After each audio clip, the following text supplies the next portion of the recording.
Hola chicos, buenos días. ¿Cómo están? Buenos días con todos.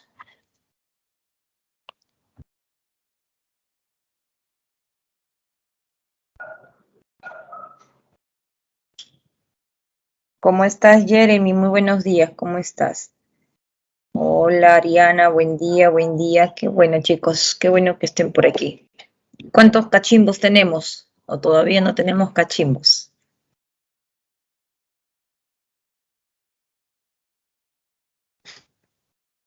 Vamos a comenzar nuestra clase.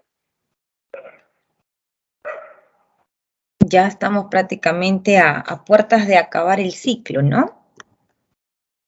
Hoy día vamos a ver la semana 17 que corresponde al tema de los recursos naturales, ¿no?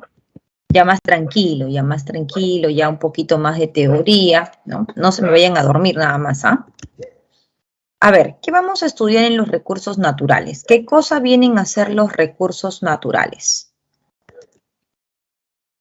En los recursos naturales nosotros vamos a estudiar, por ejemplo, a los minerales, ¿no?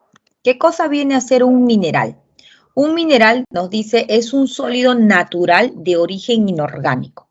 Acuérdate que cuando hablamos de origen inorgánico quiere decir que las estructuras no contienen al elemento de carbono.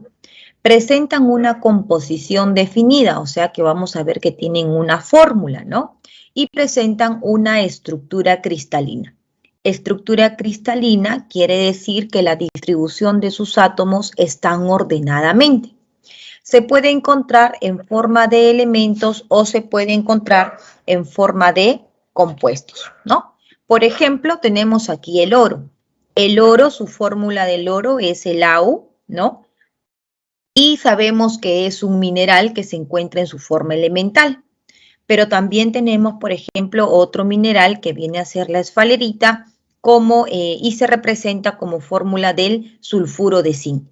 Podemos ver su estructura, miren, está formando una red cúbica donde los átomos de azufre y los átomos de zinc se encuentran distribuidos ordenadamente. Entonces, ¿cuántos minerales tenemos? Tenemos cientos de minerales, ¿no? El Perú es un país rico en minerales, ¿no? Entonces tenemos muchos minerales. ¿Cómo crecen estos minerales? Estos minerales depende de las condiciones ambientales, ¿no? Se forman de manera natural, acá no define nada el hombre, las condiciones de presión, de temperatura, van a definir entonces cómo va a crecer, cómo va a formarse ese mineral, ¿no?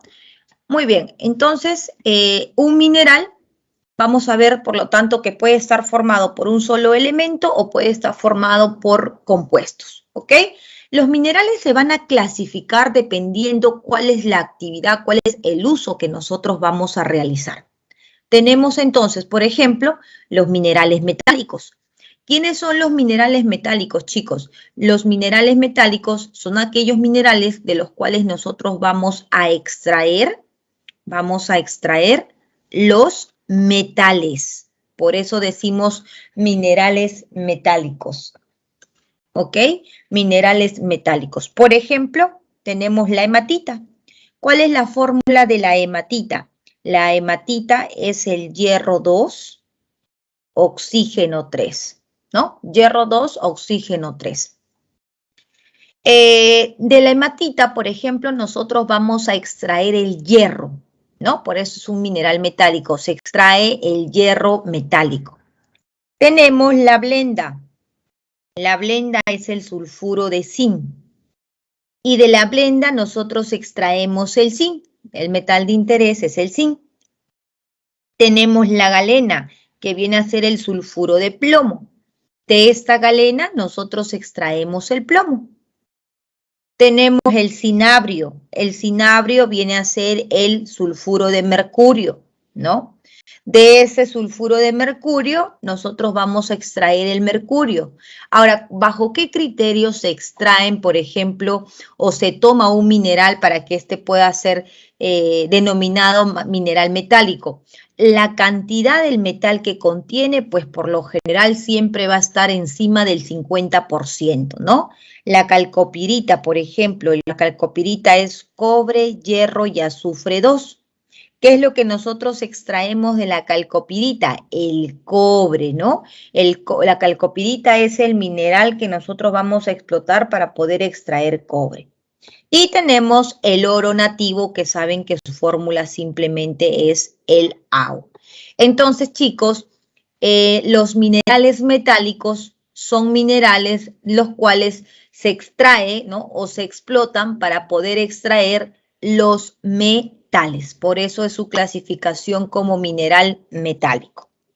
Ahora, dentro de un mineral, pues no todo es metálico, ¿no? Vamos a ver que dentro del mineral hay impurezas. Acá nosotros vamos a trabajar y vamos a hablar de las impurezas, que lo vamos a ver más adelante cómo se llama todo el conjunto de estos minerales, ¿no? Ahora, los minerales metálicos sirven para poder extraer el metal, pero tenemos minerales que son categorizados, son clasificados como minerales no metálicos. Estos minerales no metálicos, como su nombre, la clasificación lo designa, no van a ser aprovechados para extraer el metal, sino van a ser aprovechados para poder utilizarlos como materia prima, ¿no? Como materia prima. Por ejemplo, en las esmeraldas, el cuarzo, ¿no? Que lo usan mucho, por ejemplo, en las joyerías, en los adornos, la caliza que se utiliza, por ejemplo, para la elaboración del cemento, ¿no? El grafito que se utiliza muchas veces como electrodos, ¿no? Materiales conductores. ¿Qué más, por ejemplo? Tenemos, por ejemplo, lo que son las arcillas, ¿no? Las arcillas que se utilizan mucho para lo que son los porcelanatos. Tenemos, por ejemplo, lo que es el óxido de silicio, ¿no? Que es para la elaboración de vidrio, ¿no? Entonces, los minerales de los cuales el metal no se encuentra en mayor porcentaje, en mayor cantidad, entonces son aprovechados para poder hacerlos uso como materia prima, ¿ok? Entonces, dentro de ellos tenemos a la caliza, ¿no? A la arcilla, los silicatos, por ejemplo, ¿no? El cuarzo, la esmeralda, que se utiliza mucho para lo que son adornitos, ¿no? Eso de ahí. Piedras preciosas, abrasivos industriales, materiales de construcción, ¿no? Metalúrgicos y refractorios que vienen a hacer su uso de estos minerales no metálicos. Ahora, la forma de explotar los minerales va a depender mucho de cómo se encuentra ese mineral en el yacimiento minero, ¿no? Por ejemplo, acá quiero sacar esto.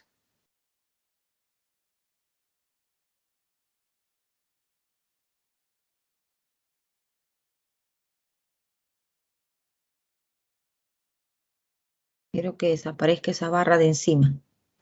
Ya.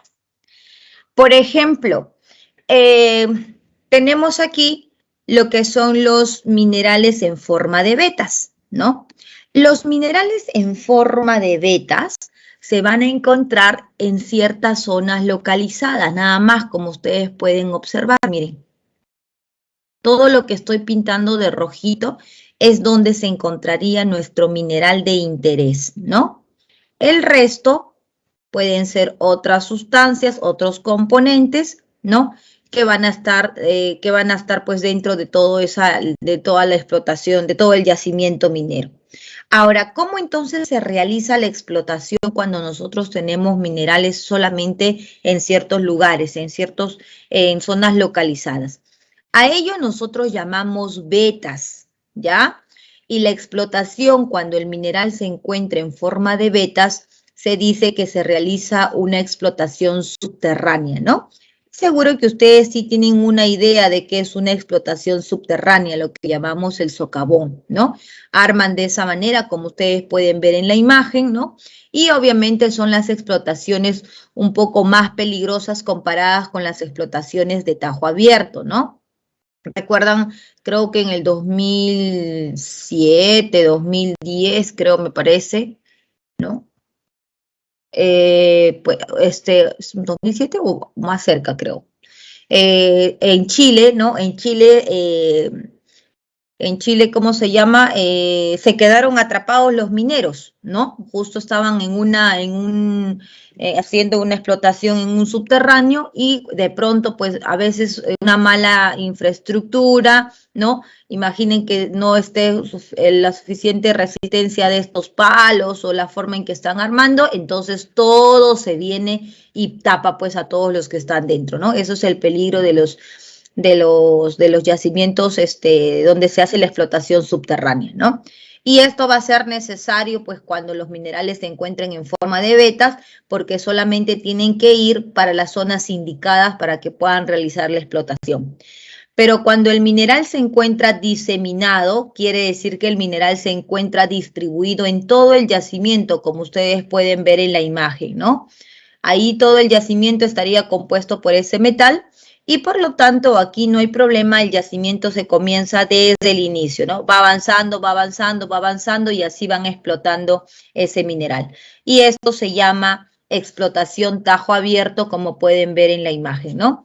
Esto, por ejemplo, es así como se explota en Yanacocha el oro. Ustedes saben que Yanacocha queda en Cajamarca.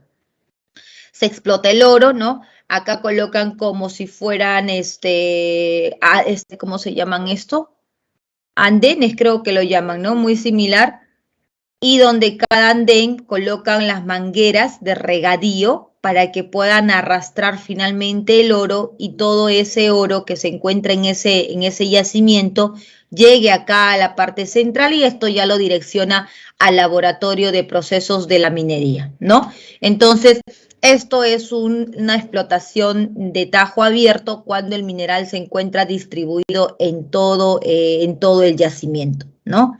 Ahora, el conjunto de lo que se extrae, porque no solamente pues va a arrastrar oro, ¿no? Arrastra todo, arrastra la tierra, la arcilla y los otros minerales y otras impurezas que van a presentar, se llama o se conoce como mena, ¿ok? La explotación de los minerales se conoce como mena. Dice, la mena es el material extraído de los yacimientos mineros, ¿no?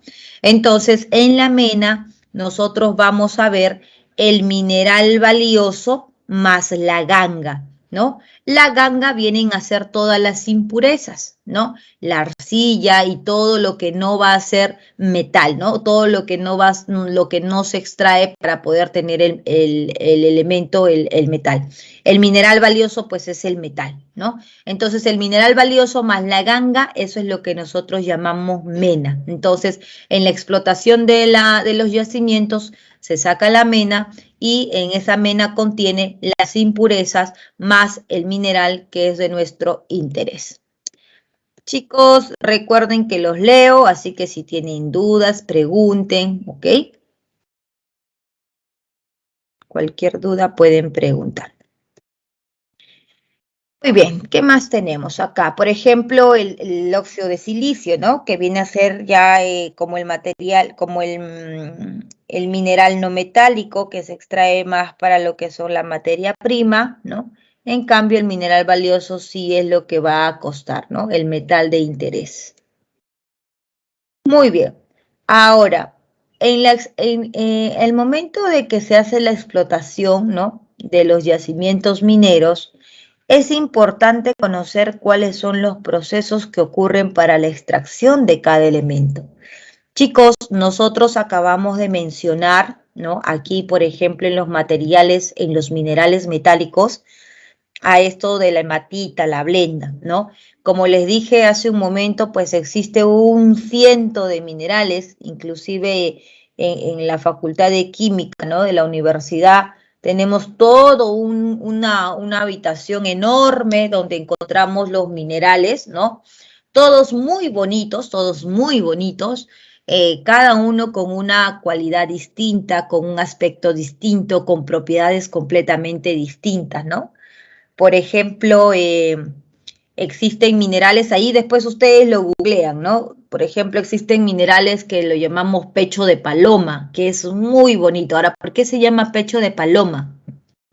Porque el mineral es tal cual al pecho de las palomas, que son las palomas plomas. No sé si ustedes han visto el pecho de las palomas plomas. Tienen un color tornasolado, muy bonito. Uno ve ese mineral y es idénticamente pues al pecho de paloma, ¿no? Tenemos minerales que son idénticos, pero solamente una propiedad hace que los puedas distinguir de otros, ¿no? Yo les cuento una anécdota en la universidad, ¿no?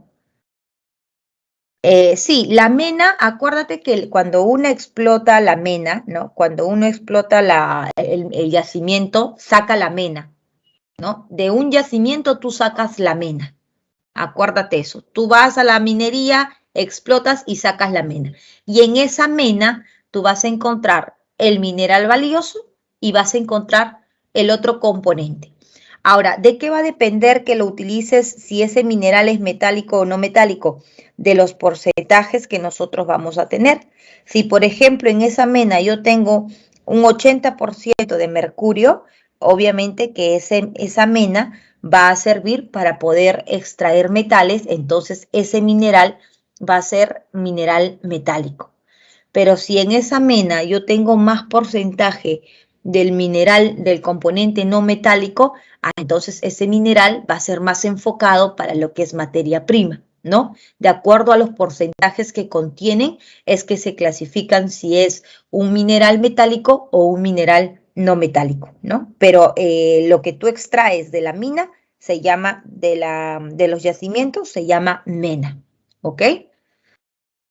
Entonces, les contaba una anécdota en la universidad, ¿no? Eh,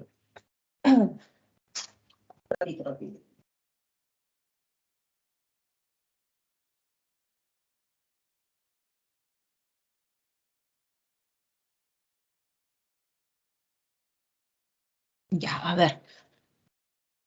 Les cuento una anécdota en la universidad. Nosotros, por ejemplo, a ver, ¿dónde está mi cámara? Estoy un poco con los ojos rojos porque creo que la radiación está que me molesta un poco ya.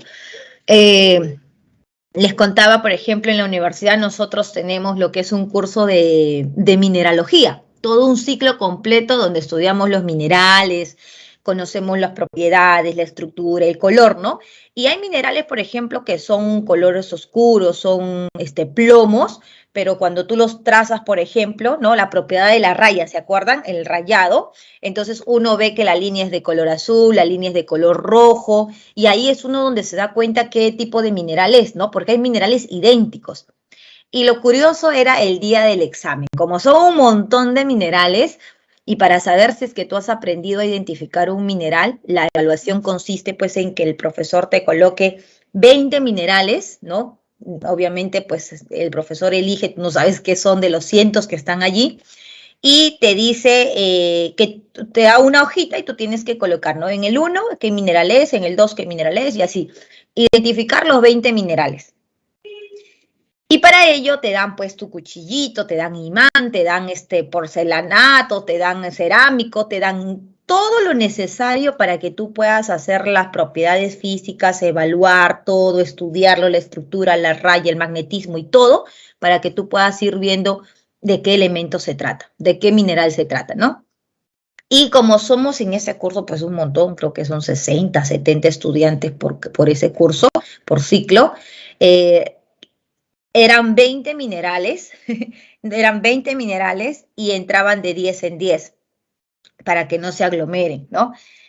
Y cada uno por uno pasaba, era así como, bueno, ya cuando ustedes van a estar en la universidad, pues cuando van al comedor con su charola y pasan arroz, pollo, papas, y no van pasando uno por uno, así también pasas por los minerales, ¿no? Para que puedas identificar. Y había un mineral que era pues que nadie quería que le toque, ¿no? Que era el mineral de la halita. La halita es muy parecida a la fluorita, ¿no? Idéntico. Y es igual al cloruro de sodio, son la misma familia. Entonces, son idénticos, chicos. Idénticos, idénticos, idénticos, tal cuales. La única forma de reconocer a ese elemento era metiéndole un lenguazo. ¿Por qué? Porque la alita y la florita, uno era dulce y el otro era salado. Eso rápidamente tú identificabas que era la alita, ¿no? Entonces, cuando uno le tocaba el primero, cuando uno era el primero en toda esa fila, ya pues normal, como se dice, encontraba el mineral limpio, ¿no? Pero ya el último, el 20, el 30, el 50, imagínate, ya no había ángulo por donde meterle el lenguazo a ese mineral, ¿no? Y era un chiste porque tenías que hacerlo sí o sí, porque un punto era un punto, pues ahí en la universidad tú no te puedes dar el lujo de decir no, un punto no, acá es un punto es bravo, si no, otra vez todo el ciclo, realizar todo el curso y eso es peor, ¿no? Entonces, cuando había examen era un chiste, pues todos querían ser primeros para que le metan el lenguazo si en caso le tocaba la alita o la florita, ¿no? Entonces, los minerales, hay un sinfín de minerales, estructuras muy lindas. Si ustedes comienzan a googlear, por ejemplo, cómo crece un mineral, los minerales crecen de distintas formas, ¿no? El cuarzo, la estructura, algunos son cúbicos, algunos son planares, algunos son octaédricos, hexaédricos, y todas esas estructuras que se forman los minerales, pues eso depende de la naturaleza de cada uno, ¿no? Aquí el hombre, como les digo, no puede no puede hacer nada para alterar esa estructura que se van a formar, ¿no? Eso es entonces con respecto a los minerales, y lo que quería enfocarme era que, chicos, ustedes tienen que aprenderse esas fórmulas de los minerales que les estoy mostrando en estos momentos, ¿no? Si bien es cierto, hay muchos minerales, pero las preguntas van a ir enfocadas a estos minerales, a la hematita, a la blenda, a la galena, a la calcopirita, ¿no? Y que ahora vamos a ver cómo son sus procesos metalúrgicos para poder extraer el metal que nos interesa, ¿ya? Entonces, por ahí no te sorprendas que te hablen de las reacciones químicas de la hematita, porque te estoy diciendo que te van a preguntar en función a lo que te estoy mostrando, o te pregunten qué es lo que ocurre, por ejemplo, en la segunda reacción de la hematita, o qué es lo que ocurre con la calcopirita, cómo yo voy a tener un mejor porcentaje del zinc, por ejemplo, en la blenda. Todo va a estar enfocado a estos minerales que yo estoy mostrando, ¿ya? Listo. Entonces, ahora hablemos de los procesos metalúrgicos, ¿no? Que es lo que estábamos entrando. La metalurgia es el proceso en el cual nosotros vamos a extraer el metal en el mineral que se encuentra, ¿no? Por ejemplo, acá vemos todo un procedimiento que se extrae el mineral, ¿no? Ustedes saben que se extrae la mena y esa mena pasa por procesos de tal manera que el producto final, nuestro resultado final, es el cobre, ¿no? En este caso, en este ejemplo, ¿no? Entonces, todo mineral es aprovechado dependiendo del porcentaje de elemento que va a presentar. Comenzamos con la metalurgia del hierro, también conocido como la siderurgia, ¿ok? Si te dicen en la siderurgia, te está hablando de la metalurgia del hierro, de los cuales se emplean los minerales como hematita, los minerales como magnetita, los minerales como siderita. El que más se utiliza es la hematita, ¿no? ¿Por qué se utilizan esos, profesora? Porque tienen un porcentaje elevado y considerable del elemento del hierro, que es nuestro metal de interés. ¿Cuál es el procedimiento para este proceso de la siderurgia, para la extracción del hierro? Vamos a ver nosotros que el sistema que estamos observando acá, ¿no? Es un sistema de alto horno, ¿no? Como ven aquí, es un horno alto, por eso se designa o se llama de esa manera, donde van a estar a diferentes temperaturas, y aquí es donde van a ocurrir todas las reacciones que vamos a ver a continuación, ¿no?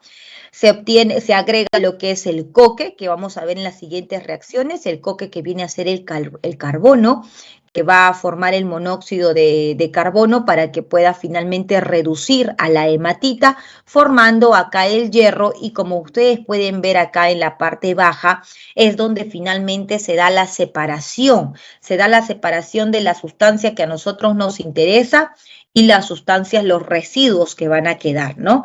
Aquí esta temperatura está por encima de los 800.000 grados, y obviamente que el mineral aquí sale fundido, ¿no? Sale fundido, y después que ya tenemos el hierro líquido, ya ahí uno lo lleva para la formación de minerales, aleaciones, etcétera, dependiendo para qué quiere su uso, ¿no? Entonces, ¿cuáles son estas reacciones para la obtención del hierro? Miren, acá tenemos el monóxido de carbono, dióxido de carbono y NO2 que se van a ir liberando al momento que nosotros vamos a introducir el coque. Esto es el coque.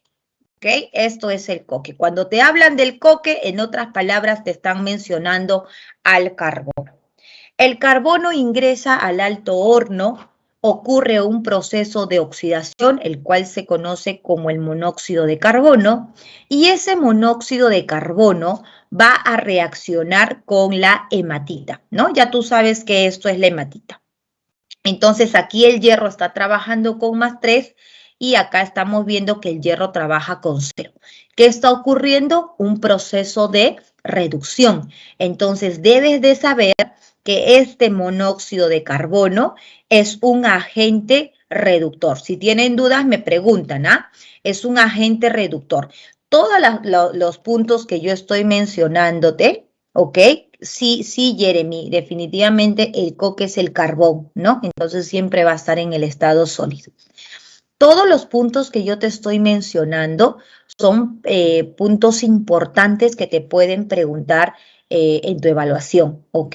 Son preguntas claves. Por ejemplo, pueden preguntarte, ¿el monóxido de carbono en la siderurgia actúa como agente oxidante? Tienes que saber que es un agente reductor porque se va a encargar de reducir al hierro de +3 a 0, ¿ya?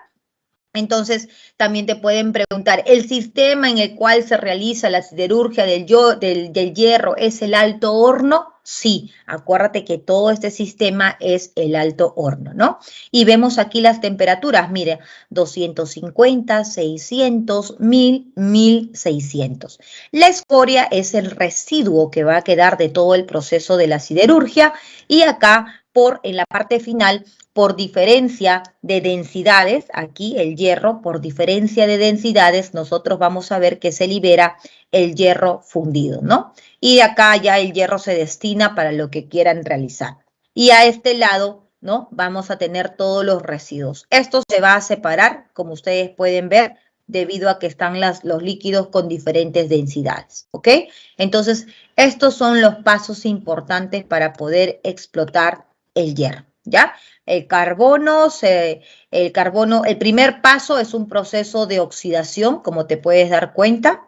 El carbono se oxida y el segundo paso es un proceso de reducción, ¿no? Donde el monóxido es el agente reductor para poder tener el hierro sólido.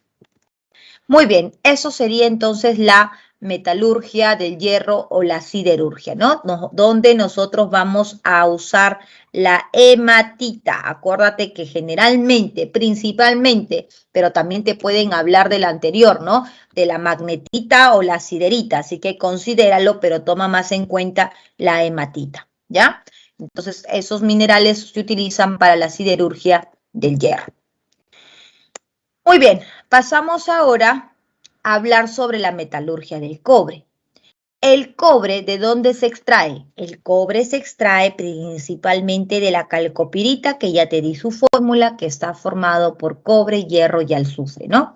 Otras sustancias que contienen cobre a un porcentaje considerado es la calcosina o la cuprita, como pueden ver. ¿Cuál es el procedimiento para la extracción del cobre? Primero, vamos a ver que el mineral de cobre pasa por un proceso de, bueno, todos los minerales van a pasar por un proceso de trituración, van a pasar por un proceso de criba, donde el cribado significa la separación de los tamaños de partículas de mayor rocas, por ejemplo, ¿no? Porque acuérdate que todo esto es una mena, los trozos grandes, los trozos pequeños se separan y luego recién, una vez que ya han realizado toda la separación y donde tienen el mineral de interés, pasa, acá dice el mineral concentrado, pasa al horno a una temperatura elevada y aquí es donde comienza el proceso de la metalurgia del cobre, ¿no? Todo mineral, préstame mucha atención, todo mineral que contiene azufre va a pasar primero por un proceso de tostación. ¿En qué consiste el proceso de tostación? El proceso de tostación consiste en el proceso de la oxidación del azufre. Entonces, todo mineral que tiene azufre, cuando entra en contacto con el oxígeno y a elevadas temperaturas, va a producir el dióxido de azufre, ¿no? El SO2, que por lo general, en el caso, por ejemplo, de las mineras, ¿no? Y de las mineras que son irresponsables, ese dióxido de azufre lo liberan al ambiente. Pero si tenemos mineras responsables o industrias responsables con respecto al conocimiento del azufre que va a ir al medio ambiente, entonces muchas veces este CO2 lo aprovechan para poder utilizarlo como materia prima para la elaboración del ácido sulfúrico, ¿no? Entonces, pero lo que yo quiero enfocar aquí es que es un mineral azufrado y por lo tanto va a pasar por un proceso de tostación. Luego, cuando ya pasa por el proceso de tostación, se tiene lo que es el metal de cobre, y para poder aumentar la pureza del cobre, pasa por un proceso electrolítico donde ese elemento aumenta su pureza hasta un 99,9%, ¿no? Mediante el proceso de electrólisis, en el cual ese elemento se va a depositar en el cátodo, obteniendo así cobre puro. Y obviamente tener un metal con elevada pureza lo que va a hacer es incrementar su precio en el mercado, ¿no? Entonces, esto es un resumen de lo que estaría realizando el cobre en su metalurgia. ¿Cuáles son sus reacciones? Enfoquémonos aquí en lo más importante, las reacciones químicas que van a ocurrir en la metalurgia del cobre. Entonces, ¿el cobre qué es? El cobre es, la metalurgia del cobre, ¿de qué se extrae? De la calcopirita, ¿no? Cobre, hierro y azufre. Entonces, de esta calcopirita vamos a tener el cobre, y como tiene azufre, la primera reacción va a ser el proceso de tostación. Ahí está. La tostación, este triangulito significa calor, y la tostación no es más que otro proceso de la oxidación. Y todo proceso de oxidación pues tiene que estar la presencia del oxígeno. Y aquí es donde nosotros observamos que se forma SSO2, ¿ok? El dióxido de azufre. Bien, luego, ¿qué tenemos que hacer? En ese proceso de tostación nosotros hemos formado alfeo, ¿no? Miren que se encuentra en el estado sólido. Entonces queremos separar alfeo porque nuestro interés es el cobre. Y en este caso ves que el cobre y el hierro están mezclados porque se encuentran en el estado sólido. Para poder separar alfeo, nosotros vamos a agregar sílice, ¿no? Vamos a agregarle carbonato de calcio. Vamos a agregarle carbonato de calcio, y con el óxido de silicio este va a formar un compuesto CaSiO3 en el estado líquido, que finalmente va a lograr separar a ese óxido de hierro, ¿no? Lo separa a ese óxido de hierro, dejando libre entonces el cobre, que es de nuestro interés. Pero mira, nuevamente se encuentra como un mineral, como un compuesto sulfurado, ¿no? Y como está sulfurado, vuelvo a repetir, paso 1, todo mineral sulfurado pasa por un proceso de tostación. Entonces, nuevamente pasa por un proceso de oxidación a elevadas temperaturas, se libera el SO2 y tenemos el sulfuro de cobre ya en el estado líquido, ¿no? Entonces, aquí va a pasar el cobre, tenemos aquí el cobre de -2 a +2, y aquí el cobre de -2 a +1. Entonces, lo que vemos aquí, el cobre, es que se está reduciendo, ¿no? El cobre se está reduciendo, perdón, acá de +2, acá de +2. Acá vemos 2. Vemos que el cobre se está reduciendo. Listo, entonces este cobre continúa la reacción a elevadas temperaturas y vemos que el cobre finalmente se reduce hasta 0. Y eso es lo que nosotros queremos tener, el cobre en su estado elemental, el cobre metálico. Pero ¿cómo aumentamos la pureza? Para poder aumentar la pureza, nosotros tenemos que pasarlo por un proceso electrolítico. Así como ustedes pueden ver, el porcentaje de pureza de ese cobre sería entre 70 y 75%. Pero ya cuando pasa un proceso electrolítico, vamos a ver que la pureza de ese cobre puede llegar hasta un 99,9%, ¿no? El depósito o la deposición de ese cobre en el estado sólido siempre se va a llevar a cabo en el cátodo, ¿no? Eso ya lo sabes por electroquímica. En el ánodo es que se consume y en el cátodo es que se aumenta la masa de ese metal. ¿Listo? Chicos, ¿estamos bien hasta aquí? ¿Está todo claro?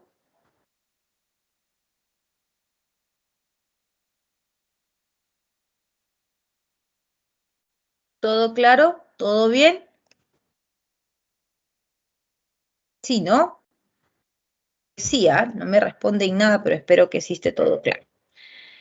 Bien, tenemos ahora la metalurgia del zinc, que es muy similar al proceso a la metalurgia del cobre, ¿no? Recibimos todo lo que es la mena del mineral, ¿no? Tenemos todo lo que es en este caso tenemos el mineral que tiene azufre, es el sulfuro de zinc, la blenda o la esfalerita, esos dos nombres, acuérdate. Y como es un mineral azufrado, tú ya sabes que tiene que pasar por el proceso de tostación, ¿no?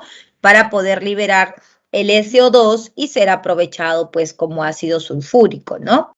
Luego entonces se libera ese SO2 y lo que se busca es separar a ese sulfuro de zinc, que es el mineral de nuestro interés, de donde nosotros queremos extraer el zinc.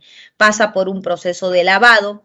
La lixiviación es el proceso en el cual se utiliza un ácido, vamos a ver en la siguiente reacción, se utiliza un ácido para poder separar a nuestro elemento en su forma ionizada, ¿no? Luego se separa mediante la decantación, la purificación y nuevamente el proceso electrolítico. ¿El proceso electrolítico para qué? Para poder llevar e incrementar el porcentaje de pureza hasta un 99,9%, ¿no? Y luego ya una vez el mineral, el elemento puro pasa, o bueno, con el más alto grado de pureza, pasa para fundirse y ya guardarlos o hacer uso dependiendo cuál es qué es lo que se quiere realizar, ¿no? Eso sería la metalurgia de zinc. Veamos ahora cuáles son esas reacciones que ocurren en todo este proceso. Mineral sulfurado, sulfuro de zinc, blenda, ¿no? Blenda o esfalerita. Tiene azufre, profesora, muy bien. Entonces, este mineral va a pasar por un proceso de tostación. Pasa por un proceso de tostación y se forma el óxido de zinc y se forma el dióxido de azufre. Luego pasa por la lixiviación. Como les dije, la lixiviación es el empleo, el uso de un ácido para que ese metal, ¿no? En este caso el elemento de zinc, se encuentre disociado, como pueden ver acá, es el sulfato de zinc, pero se encuentra en forma acuosa, que le va a permitir migrar, ¿no? Para que podamos separarlo de los componentes que se encuentran en esa solución. Lo separamos y luego viene ya el proceso electrolítico. En el proceso electrolítico, pues el sulfato de zinc va, en este caso el zinc, a depositarse nuevamente en el cátodo. Acuérdate que la deposición siempre se hace en el cátodo para poder incrementar el porcentaje de pureza, ¿no? Y ese zinc estaría pasando entonces de zinc 2 más, que se encuentra en su forma acuosa, a zinc 0, ¿no? Acuérdate que en el cátodo siempre ocurre el proceso de reducción. Y se va a reducir hasta cuánto, hasta llegar, va a aumentar su pureza hasta cuánto, hasta tener un 99,9% de pureza para el zinc sólido, ¿no? Te das cuenta entonces que el tratamiento, la metalurgia del zinc y del cobre son muy similares, ¿no? Hemos realizado muchas tostaciones. A ver, Jeremy, ¿cuándo realizamos tostaciones a los minerales? Acuérdate cada vez que tú los veas que tienen azufre. Siempre que tú veas que un mineral tiene azufre, ¿no? Entonces acuérdate que tenemos que liberar ese azufre en forma de SO2 y es por ello que pasan por un proceso de tostación, ¿ok? Me dices si está claro, si no me dejas tu otra consulta. Bien, ahora, lo que hemos estado viendo, la metalurgia del zinc, la metalurgia del cobre, la metalurgia del hierro, son metalurgias donde hemos visto que el mineral se encuentra en forma de un compuesto, ¿no? Sulfuro de zinc, cobre, hierro, azufre para la calcopirita, sulfuro de plomo para lo que es la galena, ¿no? La extracción de plomo. Pero ahora vamos a ver cómo sería en todo caso la metalurgia del oro y la plata, ¿no? El oro y la plata pues se encuentran en su forma elemental, ¿no? Pero igual hay que realizarle los procesos para poder aumentar su porcentaje de pureza o poder hacer todo el tratamiento de extracción correctamente. Dice, en la electrólisis del cobre se ha realizado varias. En la electrólisis de cobre aquí, acuérdate que la electrólisis, ¿no? Cuando nosotros realizamos la electrólisis, nosotros ya tenemos al cobre en realidad. Ya lo tenemos separado. Pero como hemos visto aquí anteriormente, el cobre separado, su pureza es muy baja. Y obviamente en este mundo de los minerales, de los metales, tener un metal con bajo porcentaje de pureza, pues implica también un costo menos. Entonces se usa ya la electrólisis cuando tú tienes el mineral o cuando tienes, perdón, el elemento, ¿no? Y lo que haces tú es aumentar el porcentaje de pureza, ¿no? Entonces la electrólisis, el cobre en su estado iónico va a encontrarse, va a pasar a su estado sólido, pero ya a un mayor porcentaje de pureza. Aquí, si te refieres que en la electrólisis hay proceso de tostación, no, en la electrólisis no hay proceso de tostación, ¿ya?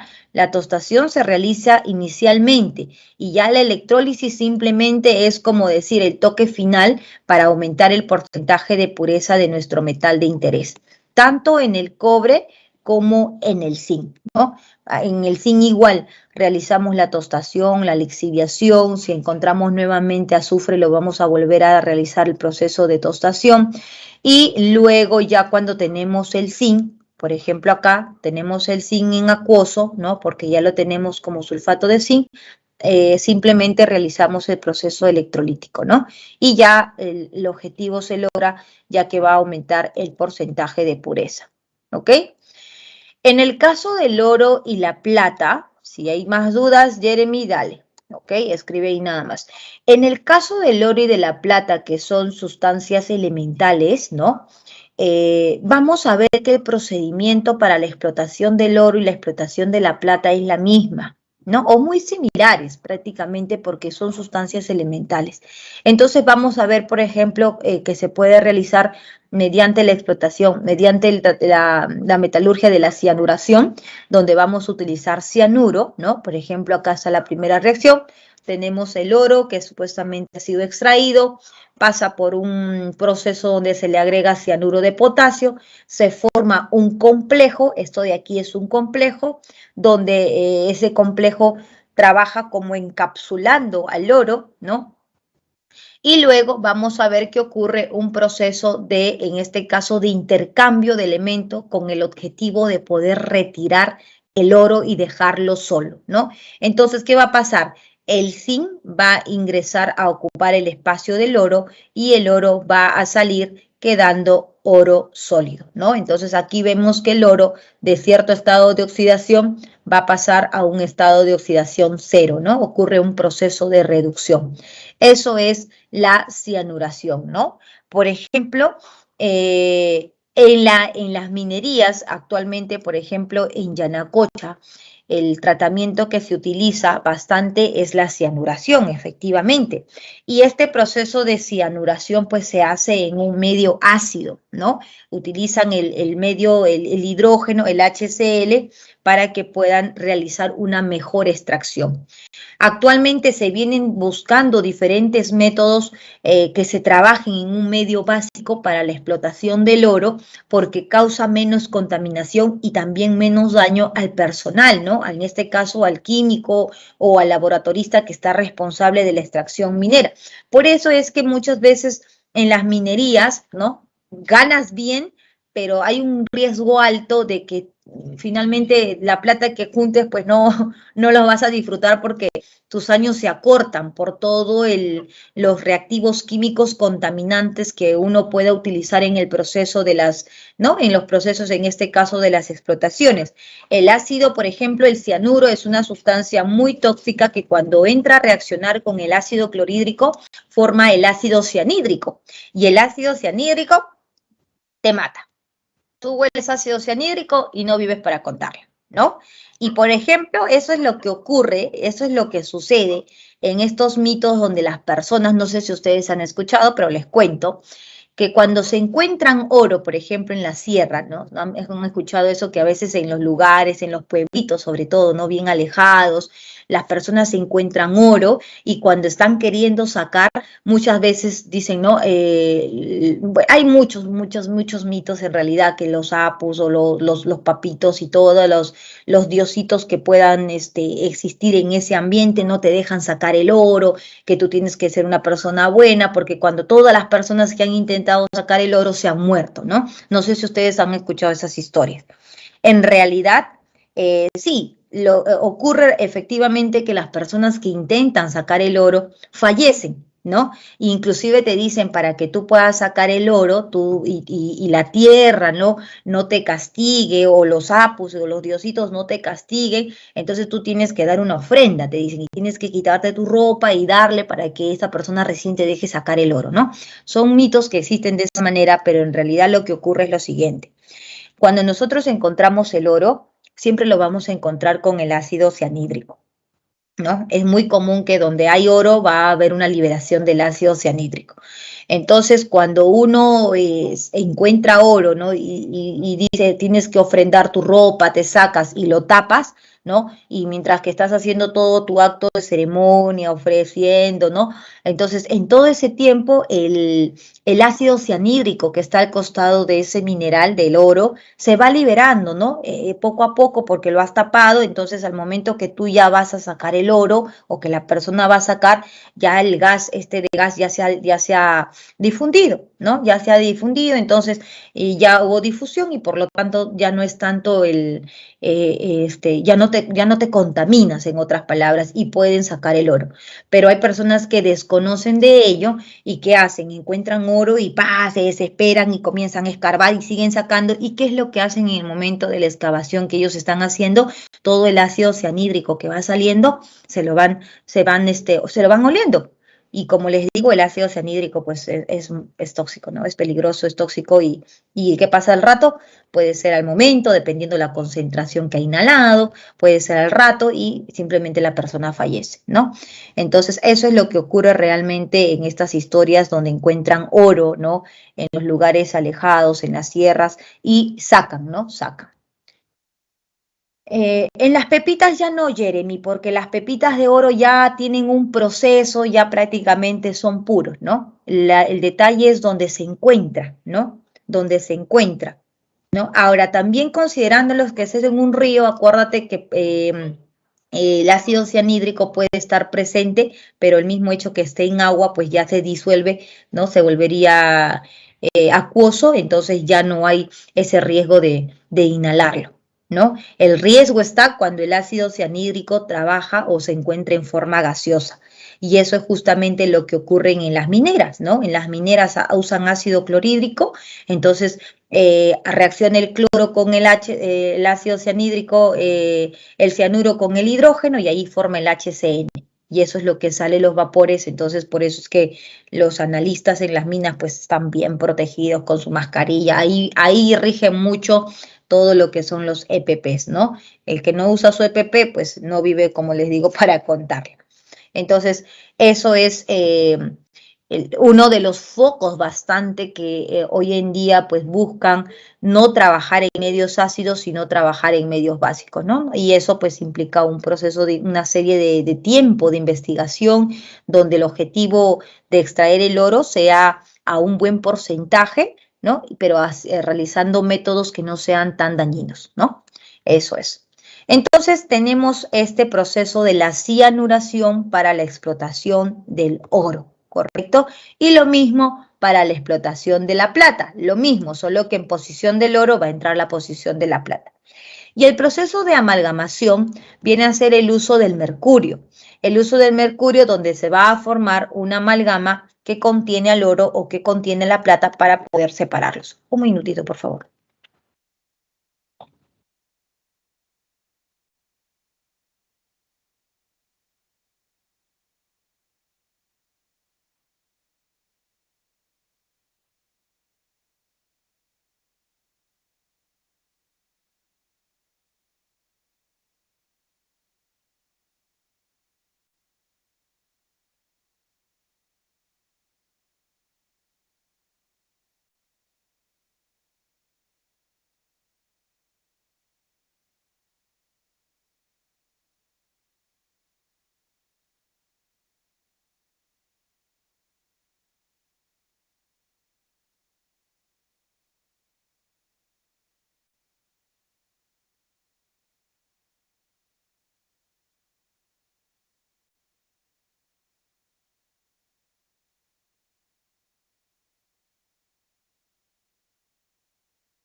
A ver, chicos, ya estoy.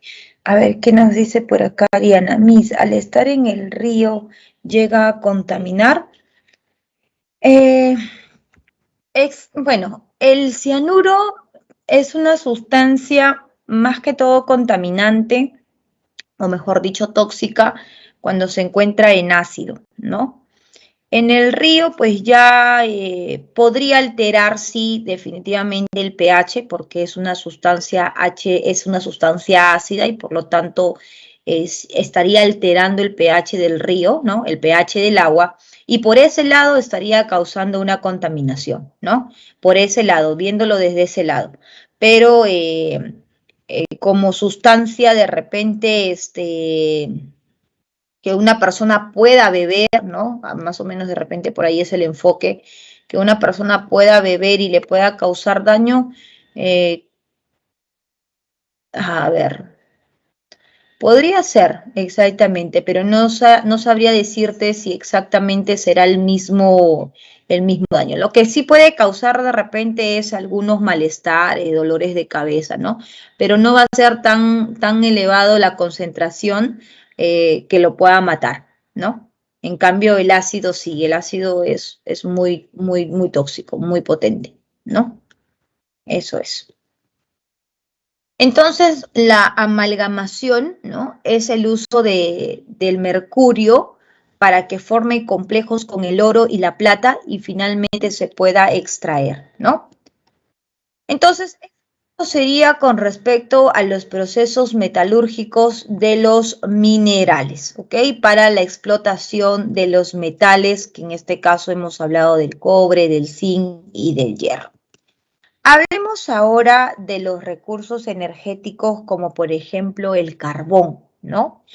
El carbón, pues el carbón es una roca sedimentaria de composición heterogénea que procede de la descomposición y la putrefacción de vegetales, ojo, de los vegetales, ¿ok?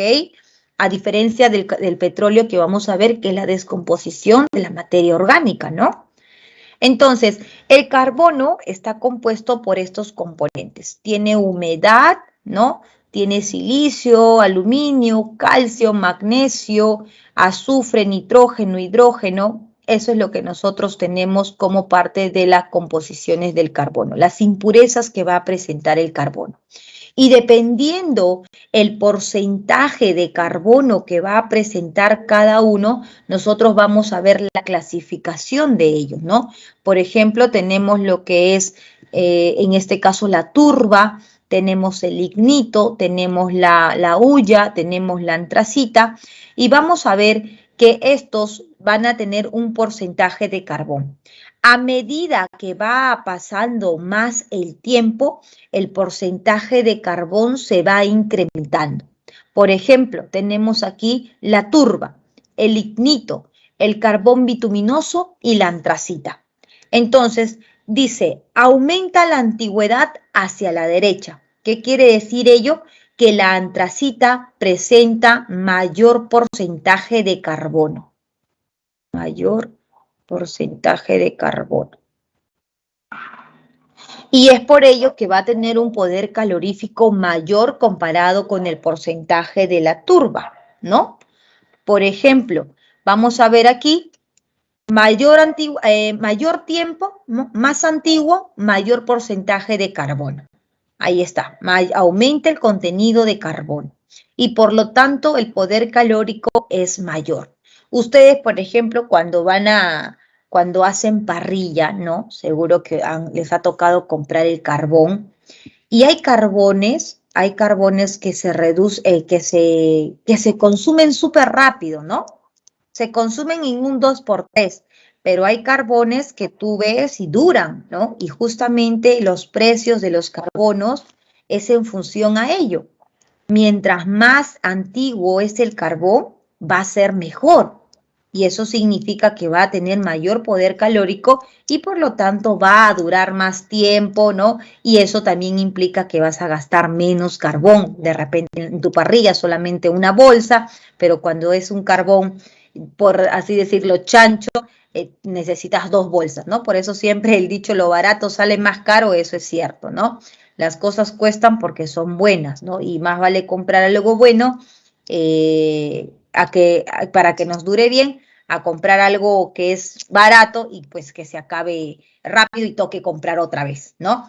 Entonces, a mayor tiempo, vamos a ver entonces que vamos a tener un mayor porcentaje de carbono, ¿ok? Tenemos el petróleo. En el petróleo, ¿ok? En el petróleo que se conoce como el oro negro, ¿no? Al petróleo se le conoce como el oro negro.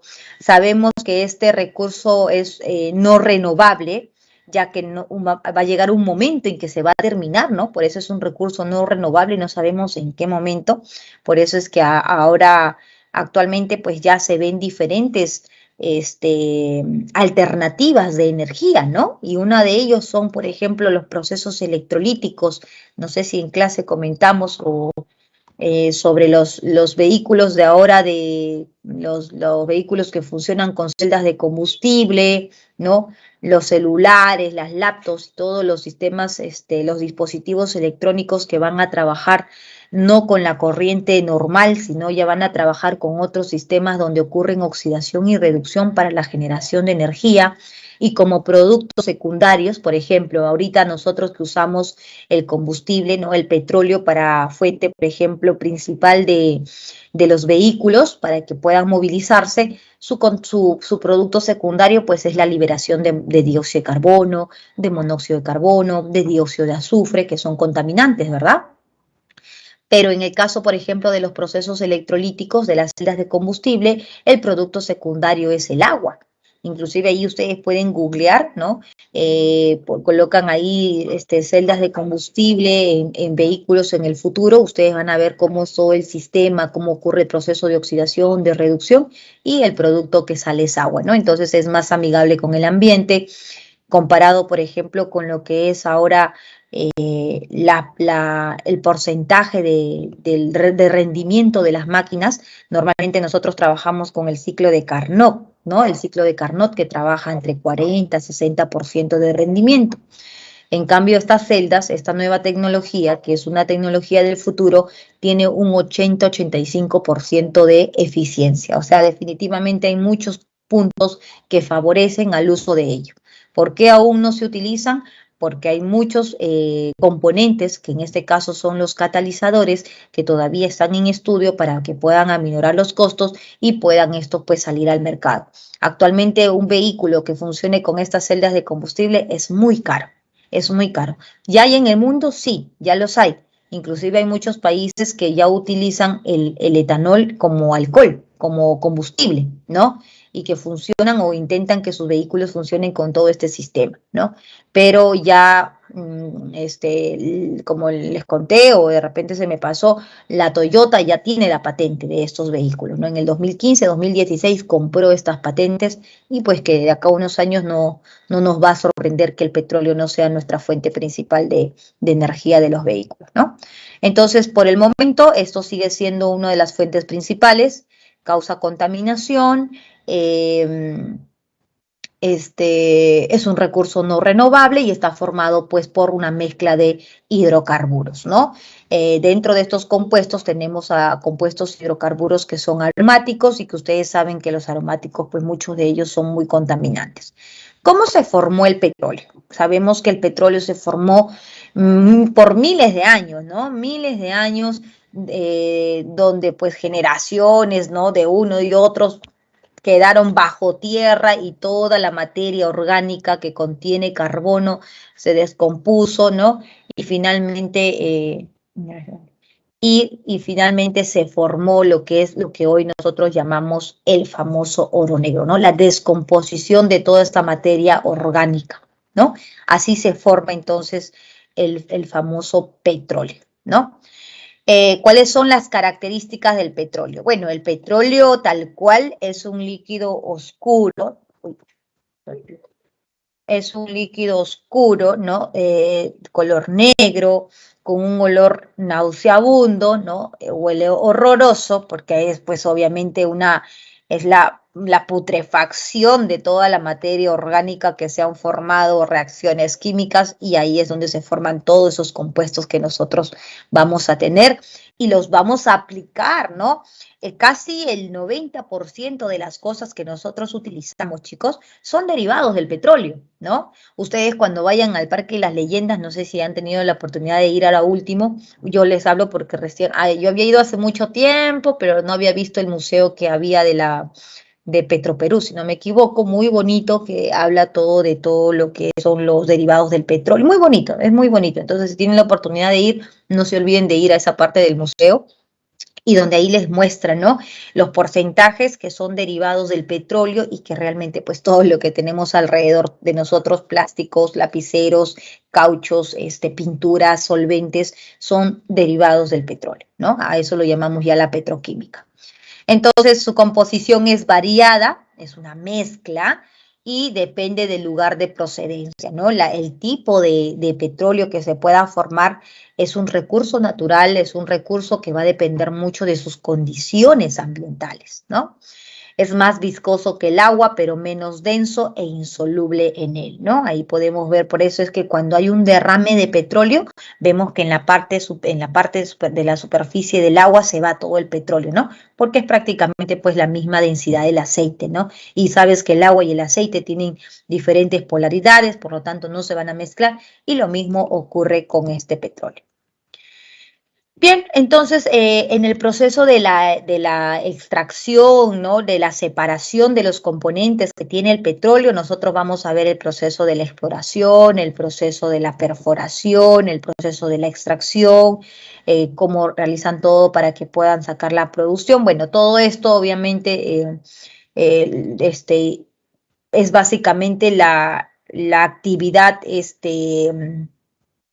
todo el proceso, por así decirle, un poquito más, a ver, ¿cómo le decimos? Al proceso físico de toda la forma de sacar, ¿no? El petróleo, la exploración, la explotación, vemos ahí como, por ejemplo, colocan vemos aquí en la parte izquierda, como un filtro, como un absorber, no sé cómo se llama exactamente, ¿no? Pero la función es que lo que hace es absorber, jalar, ¿no? Todo lo que es el petróleo que encuentran en la parte subterránea, ¿no? Y ya lo que viene el proceso químico o la parte de la petroquímica ya viene cuando nosotros realizamos los procesos de destilación, ¿no?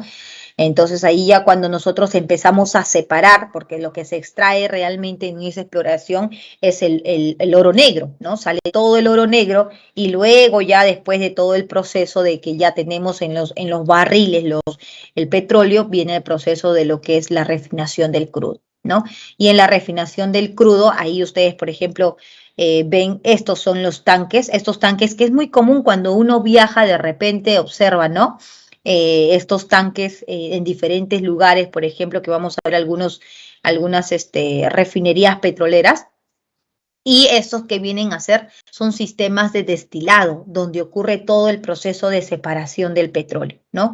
Tenemos el destilado fraccionado, que es un método físico que se separan aprovechando las diferentes temperaturas de ebullición, y tenemos lo que es el cracking, que viene a ser un método químico también para poder fragmentar o romper las estructuras de mayor tamaño, ¿no?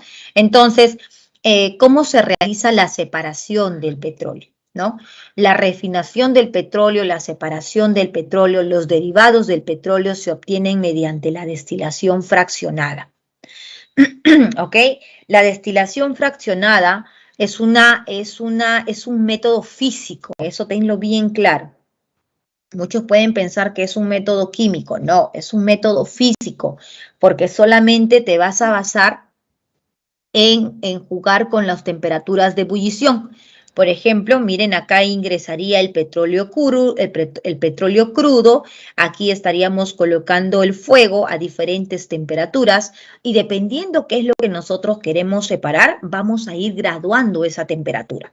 Comenzamos, por ejemplo, entre una temperatura de 20 a 40 grados, ¿no? Cuando tenemos una temperatura de 20 a 40 grados aproximadamente, nosotros vamos a ver que comienzan a salir las sustancias que presentan menos punto de ebullición, las sustancias que son más volátiles, y ellos comienzan a subir porque son menos densos, y es aquí donde se da la separación en recipientes donde tenemos los balones de gas, que viene a ser el metano, el propano, el butano, ¿no? Que es el gas que nosotros usamos en casa.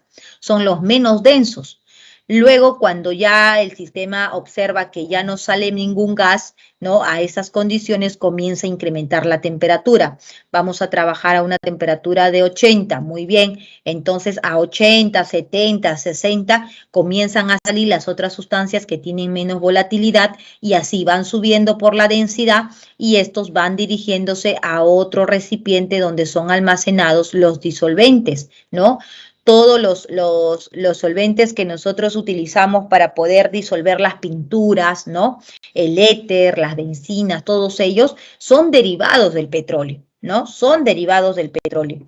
Entonces, cada una de las sustancias que ustedes ven aquí que se están logrando separar, se da porque tienen diferentes tipos, diferentes temperaturas de ebullición, ¿no? Y obviamente que mientras más pesada la cadena, mira, carbono 12, carbono 16, acá eran más livianas, carbono 5, carbono 7, los primeritos más livianitos, ¿no? Un carbono, dos carbonos, tres carbonos. Y obviamente que mientras que la cadena se hace más grande, ¿no? La sustancia se hace más pesada.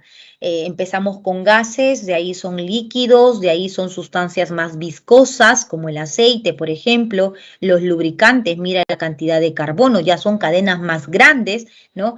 Las parafinas, que son ya casi sólidos, que son el material que utilizamos en las velas, ¿no? Esas son las parafinas. Y finalmente, después de todo el proceso de destilación del petróleo, ¿no? Donde tú obtienes todos tus derivados del petróleo mediante las diferentes temperaturas de ebullición, te queda el residuo, ¿no? ¿Y qué cosa es el residuo del petróleo? El residuo del petróleo es lo que nosotros usamos para hacer las pistas, ¿no? El asfalto, que llamamos para hacer las pistas, ¿no? Que llamamos el asfalto, ¿no? Sí conocen el asfalto, ¿no? ¿Y han visto cuando hacen las pistas? Las famosas brea. ¿Conocen las breas? Eso es lo que queda de toda la destilación del petróleo, ¿no? La brea, eso es el residuo, ¿no? Que se utiliza para hacer todo lo que son las pistas. Eso es lo que queda, ese sólido. Entonces, definitivamente eso presenta un elevado punto de fusión que ya no se puede separar, ¿no? Ya se queda en forma de sólido. Entonces, este procedimiento que se conoce como la torre de destilación fraccionada porque tenemos diferentes temperaturas de trabajo para poder separar todos los componentes que contiene el petróleo. Es un proceso físico, ¿ok? Es un proceso físico. Aquí, por ejemplo, miren, aquí están las torres de destilación, la refinería de Pampilla, la refinería de Conchán, ¿no? Aquí es donde se dan todos esos procesos, esas son las torres de destilación, ¿no? Ahí el ingeniero sube a ver qué es lo que está pasando, si todo está muy bien, si hay alguna observación, ¿no? Siempre están al tanto de todos esos destilados. Están, mira, más refinerías, la refinería de Pucallpa, de Talara, y esos son los equipos de destilación donde ocurre toda la separación de ese petróleo, ¿no? Hablemos del cracking. Entonces, ustedes han visto que al momento de separar al momento de realizar el proceso de la destilación, ¿no? Hemos obtenido cadenas de carbonos largas, ¿no? Por ejemplo, en el caso del petróleo, miren, gasolina, petróleo, combustible para autos, tenemos entre carbono 5 y carbono 12, ¿no? Entonces estamos hablando de cadenas largas, cadenas de 18, inclusive para muchos componentes que también van a estar presentes en el combustible. Ahora, pero ¿cuál es el problema cuando nosotros tenemos un compuesto de cadena muy larga en el proceso de lo que es el uso de combustible, ¿no? El detalle es que cuando la cadena es mucho más larga, es mucho más pesada y es mucho más trabajo para el motor. Entonces, ¿qué ocurre? Aquí es donde se hace uso del cracking térmico para poder llevar a esas cadenas de 18 a que puedan ser cadenas más cortitas, cadenas de 7, cadenas de 8, cadenas de 10. ¿Y cómo ocurre eso, profesora? Cracking viene de ruptura, ¿no? Cracking es ruptura. Y cuando decimos cracking térmico es porque vamos a hacer uso de la ayuda de la temperatura para poder romper esos enlaces. Entonces, acá tengo una estructura que tiene 18 carbonos y con ayuda del calor, ¿no? Con ayuda de la temperatura, yo voy a hacer que esa estructura de 18 se fragmente, se rompa, formando lo que es un alcano y formando lo que es un alqueno. Entonces voy a tener aquí el isoctano, una cadena de 8 y el alqueno, una cadena de 10. Y esto al momento que ingresa al vehículo, pues va a ser mucho más fácil que realice la combustión a que se realice la descomposición de una cadena de 18, va a ser más cansado para ese motor, ¿no? Entonces, en cambio, cuando se realiza el cracking, las cadenas son más pequeñas y entonces la combustión se realiza más rápido, la eficiencia es mejor, ¿no? Y por lo tanto el motor también ya no se gasta, o ya no, claro, ya no se gasta como hacer un tratamiento para una cadena mucho más pesada, ¿no? Para hacer la reacción a una cadena más pesada. Y también tenemos el cracking catalítico. Igual, el objetivo del cracking es romper los enlaces de cadenas largas a cadenas más chicas, pero cuando hablamos del cracking catalítico, hacemos uso de catalizadores, de sustancias que van a ayudar a que esa ruptura se pueda llevar a cabo, ¿no? En este caso, por ejemplo, las zeolitas, ¿no? Las zeolitas son utilizadas para muchos enfoques en realidad, ¿no? En este caso lo están usando para un cracking catalítico a 300 grados. Entonces, el C18 igual colocamos las zeolitas y rompemos esos enlaces, ¿no? Así tenemos cadenas más cortas y que van a ayudar a mejorar la combustión para los vehículos, ¿ok? Entonces, eso es el cracking, ¿ya? La gasolina, ¿qué viene a ser la gasolina? Dice, es una mezcla homogénea de hidrocarburos volátiles. Destacan los alcanos, cicloalcanos y determinados hidrocarburos aromáticos, cuya composición en promedio es de 5 a 12 carbonos. Ahora, ustedes han visto, miren acá por ejemplo vemos una imagen de la gasolina 95, 90, 84, ¿no? Y inclusive en algunos que tienen 97 y cuesta mucho más. Como pueden ver, el que tiene mayor número cuesta más, ¿no? Mira, 95, 18.25. El de 90, 13.76. Y el de 84, 12.42, ¿no? Ustedes se han preguntado qué significa este 95, este 90, este 84, qué información me da y por qué cuesta más y por qué en muchos casos es preferible, ¿no? Trabajar con o usar esta gasolina que tiene mayor numerito. Eso tiene que ver mucho, chicos, con el índice de octanaje, ¿no?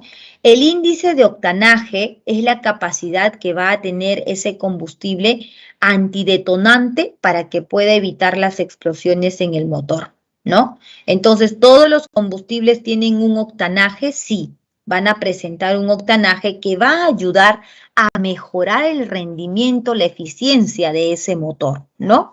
Entonces, esos numeritos que ustedes observan es justamente el índice de octanaje que va a presentar cada uno de ellos. ¿Por qué es 94, o perdón, 97, 90, 84? Porque es el porcentaje de los componentes que va a presentar esa mezcla.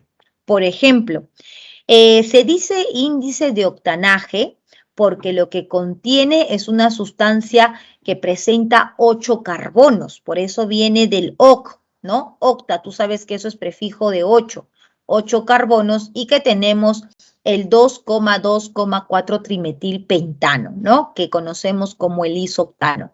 Esta es la sustancia que va a ayudar a la gasolina a que su combustión mejore, a que su eficiencia sea mejor, a que la potencia sea mejor y que la explosividad sea menor, ¿no? Entonces, esta sustancia tiene un índice de octanaje de 100, ¿no?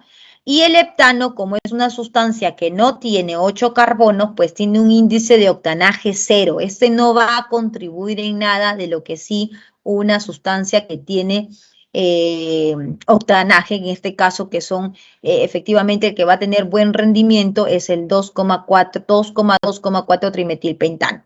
Entonces, cuando estas sustancias se combinan, o mejor dicho, se mezclan entre ellos, ¿no? Se mezcla el heptano con el 2,2,4 trimetilpentano, es quien van a definir el porcentaje de esa mezcla y el cual nosotros estamos llamando el octanaje, ¿no? Entonces, por ejemplo, si yo tengo en la gasolina que indica que es de 90, ¿no? Ahí viene la explicación de los numeritos. Eso significa que ustedes tienen 10% del hectano y 90% del isooctano. ¿Quién es el que te va a ayudar a que mejore tu combustión, a que la potencia sea mejor? El isooctano, ¿no? Entonces, como tienes 90% de volumen de esta sustancia, por eso tienes el índice de octanaje de 90 y eso es lo que tienes en los grifos. Si ustedes ven en el grifo que dice 97, entonces quiere decir que tienes más del isooctano. Si ustedes tienen 84, entonces tienen menos del isooctano. Y por eso es que mientras más índice de octanaje tenga, mejor va a ser el combustible. Va a ayudar a que tu motor sea mucho más potente, ¿no? Esa combustión, y va a cuidar a tu motor, ¿no? Cuando tenemos menos índice de octanaje, el motor es el que sufre las consecuencias, ¿no? Entonces, eso viene a ser el índice de octanaje. Ahora, a los combustibles, ¿no? En este caso a la gasolina, también se le agregan algunos aditivos para que pueda mejorar la combustión. En este caso, por ejemplo, se usaba antiguamente el tetraetilo de plomo, pero debido a que el plomo es un metal pesado y cuando ocurría la combustión, ese plomo se quedaba en el ambiente y finalmente ese plomo se puede depositar en nuestro organismo, podemos estar en contacto con él, ya sea mediante la respiración o cutáneamente, entonces estaba causando una contaminación en la población. Por esa razón se prohibió el uso del tetraetilo de plomo y actualmente se usa el metilterbutil éter, ¿no? Que es que se utiliza como componentes aditivos para mejorar la combustión, para mejorar la potencia en cuanto a la combustión de esta gasolina, ¿no? Esos son los aditivos.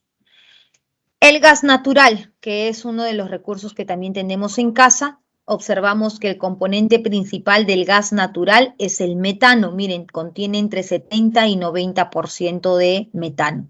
Y ya el resto contiene lo que es etano, contiene lo que es propano y contiene lo que es butano y en bajas concentraciones los otros componentes, ¿no? Entonces el componente principal, mira, del gas principal, metano, etano, propano y butano, ¿no? Esos son los componentes que van a presentar. Aplicaciones, bueno, sabemos que el gas lo utilizamos pues en todo, ¿no? En las industrias, en la casa, para generar energía, en el comercio, GNB, en la petroquímica, ¿no? Como le hemos mencionado anteriormente, es nuestra fuente principal actualmente de energía, ¿no?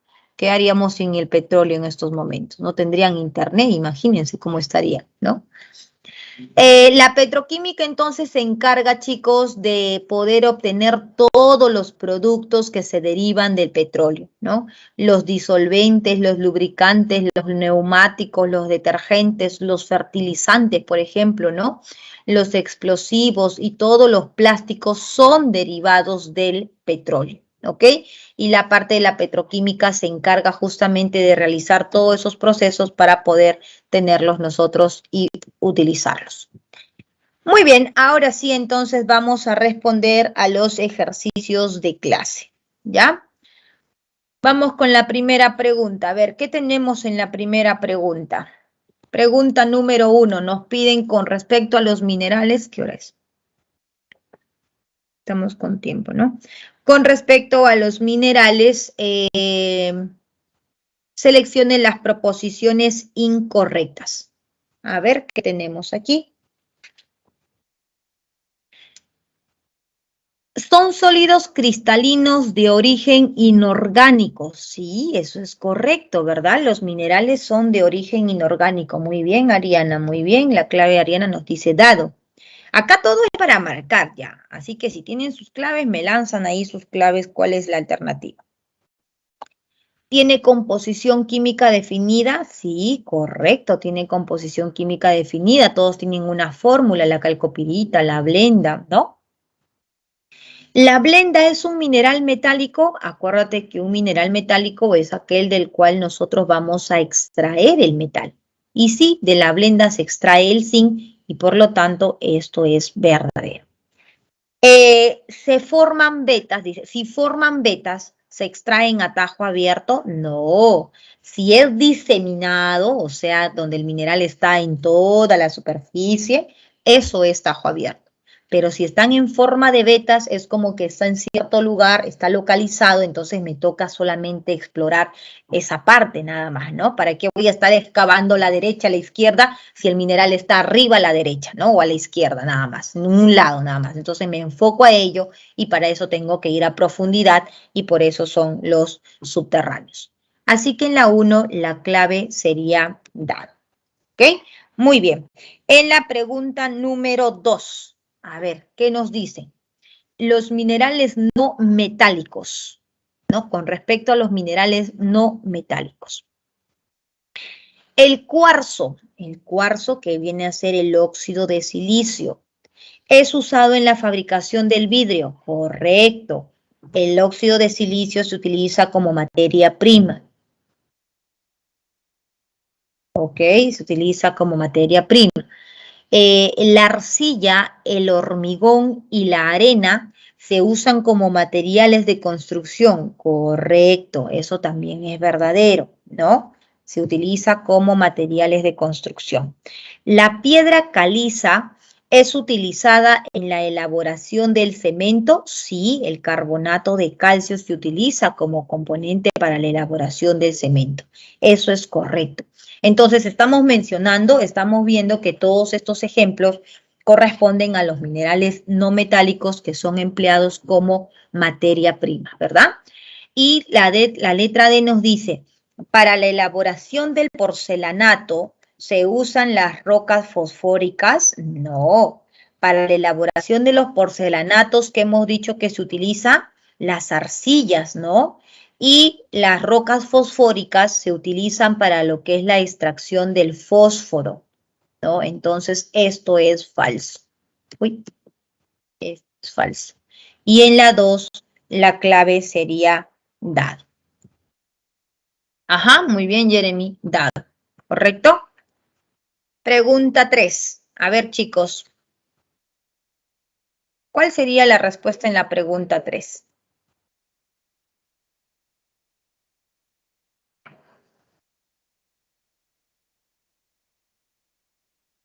No. A ver, ¿cuál sería la respuesta en la pregunta 3?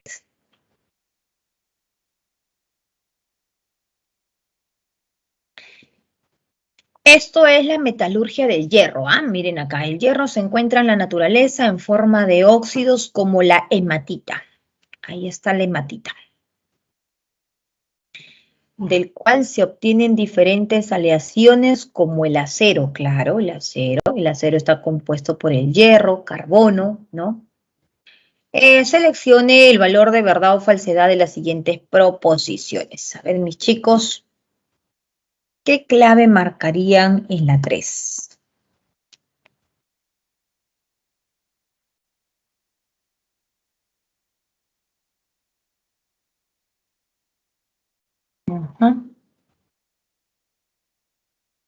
Ok, Jeremy nos dice la clave casa, 3 casa. A ver, Ariana, ¿tú qué dices, Ariana? María, ¿qué dices? ¿Cuál es la 3?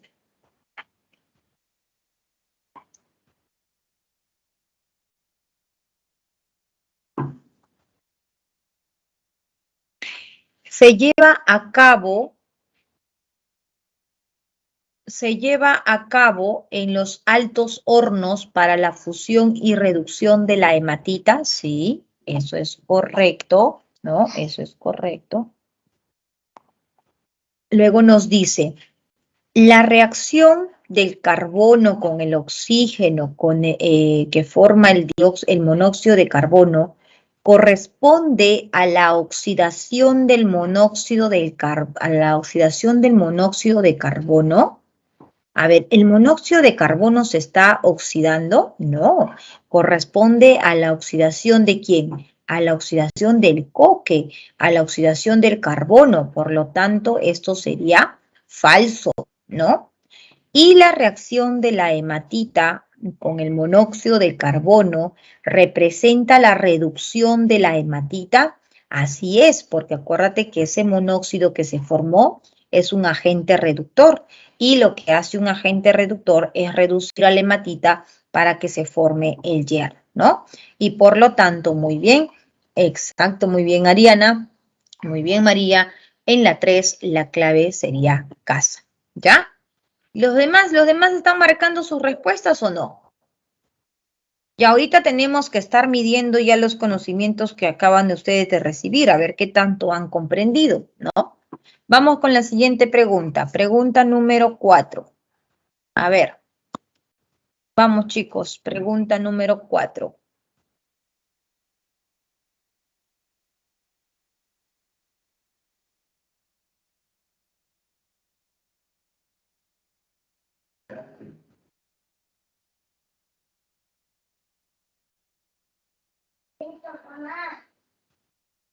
Voy, hijo, voy.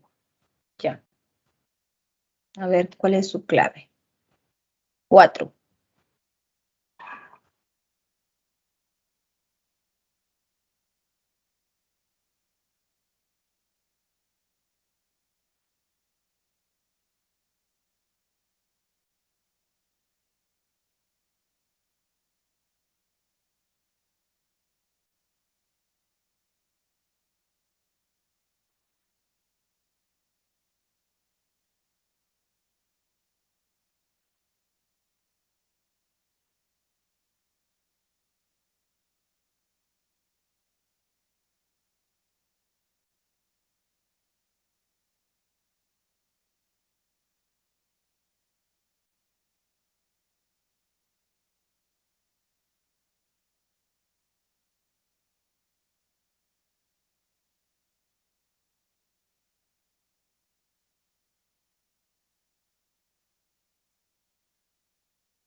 Ya, 4 dado, dice.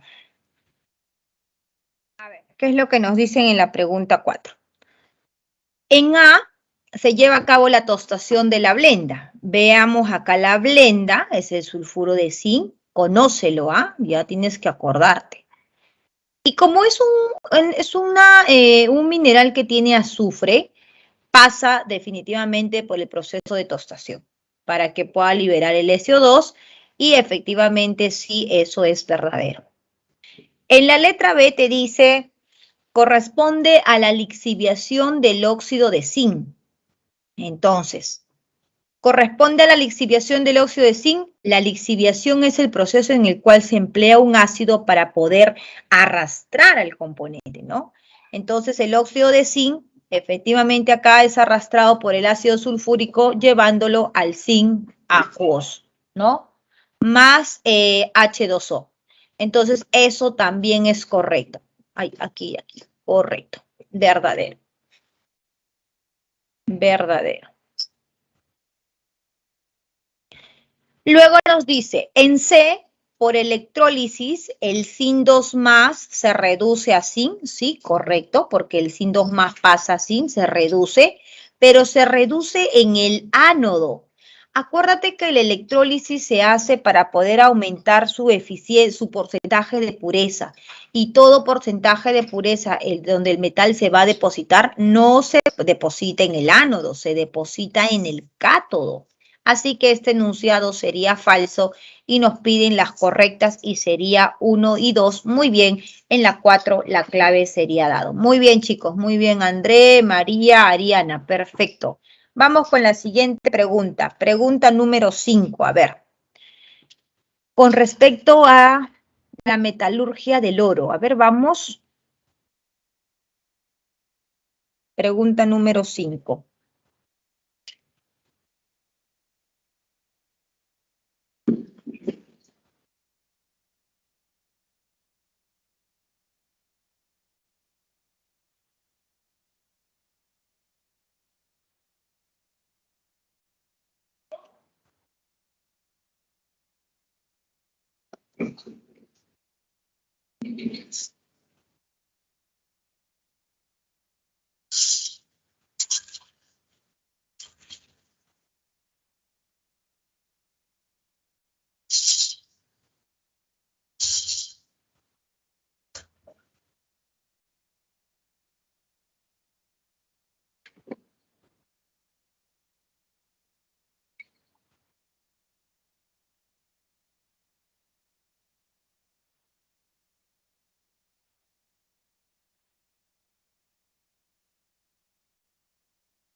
Okay, André. André nos dice que en la 5 es casa. A ver, ¿qué dice María? Ariana. Y los demás chicos también deberían de colocar sus claves. A ver. Ok, Ariana también dice 5 casa.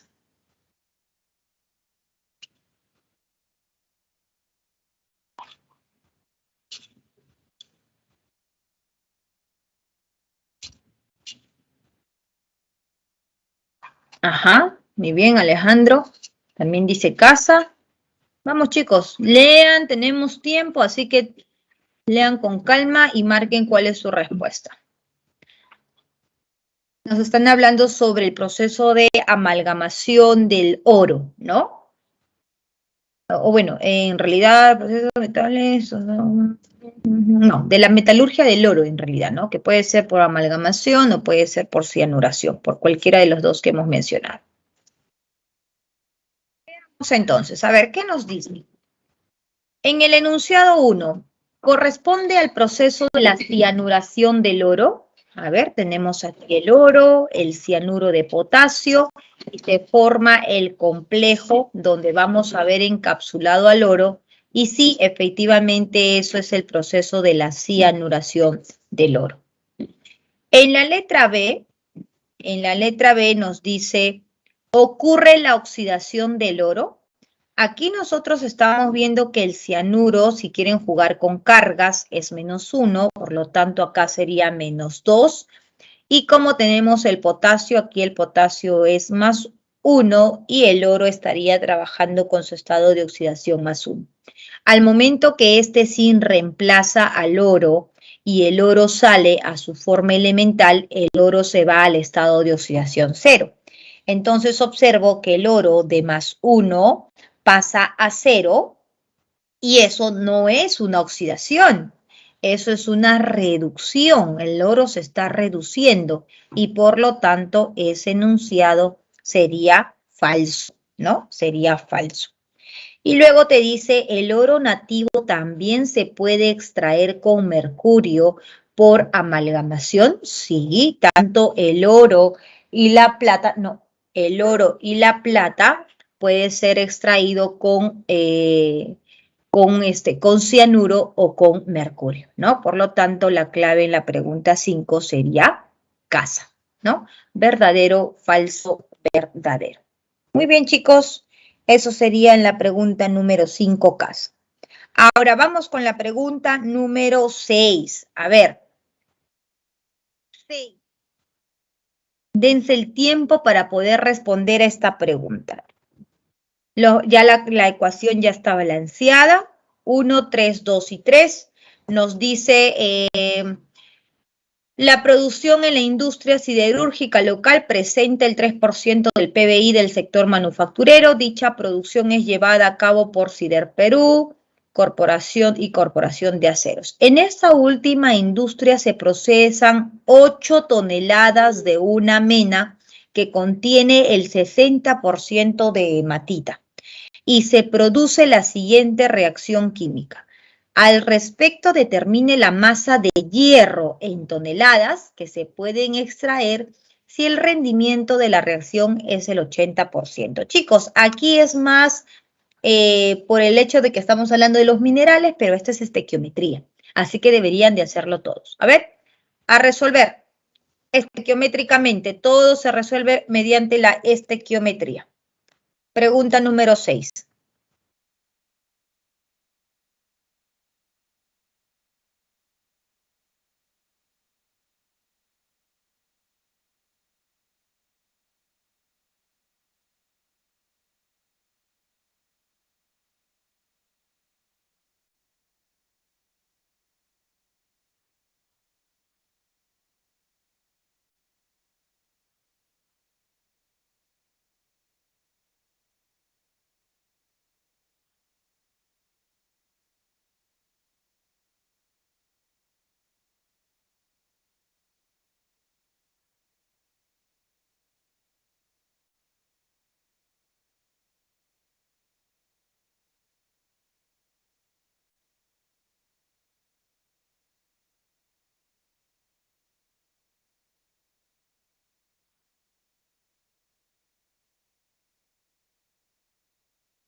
¿Cuánto sale en la pregunta 6?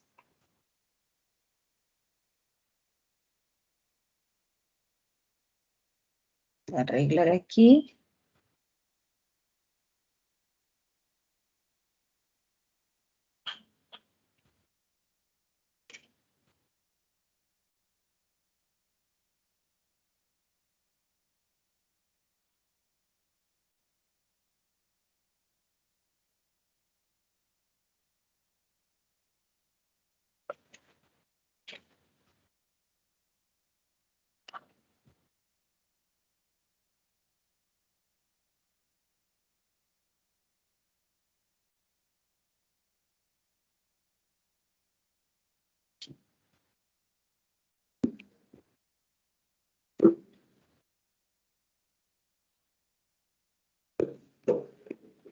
Ok, espacio. Ya, listo. A ver, chicos, vamos entonces a resolver la pregunta número 6. Tenemos la siguiente ecuación. Hierro 2, oxígeno 3, más 3 veces el monóxido que produce hierro 2, más 3 veces el CO2. ¿Ok? De aquí, chicos, nosotros tenemos el siguiente dato, que se tiene 8 toneladas al 60% de hematita. Esto es la hematita. Entonces, la masa de hematita que nosotros tenemos es 8 toneladas por el 60% que es la pureza, ¿no? Yo tengo que trabajar con lo que es puro. Sería entonces 60 entre 100. Eso sería el porcentaje de pureza. Y sacando entonces el 80%, esto corresponde a la masa de hematita, hierro 2, oxígeno 3, corresponde a 4,8 toneladas. Y eso es lo que yo tengo de dato y que voy a trabajar aquí, 4,8 toneladas. ¿Ok? Pero acá nosotros tenemos al óxido de hierro, ¿no? Al óxido de hierro, tenemos que colocar su relación estequiométrica en función de la masa. ¿Cuánto pesa ese óxido de hierro? 160. Entonces, en vez de colocar en gramitos, yo voy a colocarlo como si fueran en toneladas. Voy a mantener la proporción. Nos piden cuánto de masa de hierro en toneladas se extraen si el rendimiento es el 80%. ¿Cuánto de hierro se extraen por esas 160 toneladas? Relación estequiométrica, por una mol de hematita se tiene 2 moles de hierro. Y como el hierro es 56, son 2 veces por 56 toneladas. Eso es la relación estequiométrica de masas. Y según mi dato, entonces, yo tengo 4,8. ¿Cuánto sería esa masa de hierro? Regla de 3, esa masa de hierro saldría 3,36 toneladas de hierro, ¿no? Ahora, pero eso no es lo que realmente vamos a obtener. Esto sería lo que deberíamos de obtener de manera teórica, porque eso es según la relación estequiométrica. Ahora, si quisiera saber lo que realmente voy a tener, me indican aquí el porcentaje de rendimiento. El porcentaje de rendimiento es el 80%, ¿no? Y si es el 80%, entonces decimos, el rendimiento de la reacción es la masa teórica sobre la masa experimental multiplicado por 100. Como el rendimiento es 80, la masa teórica es 3,36, todo dividido entre la masa experimental, que eso es lo que queremos saber, la masa real multiplicado por 100. Y de acá, chicos, esa masa experimental, esa masa real, les estaría saliendo 2,69 toneladas de hierro, ¿no? Y eso muy bien, por ahí he visto que habían marcado correctamente la respuesta, muy bien. Ok, muy bien Jeremy, muy bien Ariana. Natalie, fíjate en dónde te has equivocado, hija, en qué te has equivocado. ¿Algún valor por ahí? Ah, Natalie, te has equivocado simplemente en la forma de repente de marcar el resultado, ¿no? Pensando que ese 10 a la 1 es 1. Ahí hay que tener cuidado. Entonces la clave en la 6 sería avión, ¿ya? Muy bien, entonces ahí básicamente, chicos, es estequiometría. Pregunta 7, ¿qué es la clave en la pregunta 7? Nos dice, con respecto al petróleo, seleccione la alternativa que contenga la proposición incorrecta. A ver, ¿se formó por descomposición de la materia orgánica? Así es, correcto. ¿Es una mezcla compleja de hidrocarburos? Correcto. ¿Sus componentes se separan por destilación fraccionada? Correcto. Así es, hemos visto que se separan mediante aprovechando los puntos de ebullición, ¿no? Y una fracción volátil es el asfalto y una pesada es el gas natural. No, pues esto es al revés, ¿no? El que sale primero es el gas natural, los carbonos chiquitos, pequeñitos, y el asfalto, que es la brea, pues es lo que nosotros dejamos al final por ser la sustancia más pesada con mayor número de carbonos. Así que en las 7, muy bien, Jeremy, la clave sería dado, ¿no? Perfecto. Pregunta 8, chicos. Pregunta 8. ¿Qué tenemos en la pregunta 8?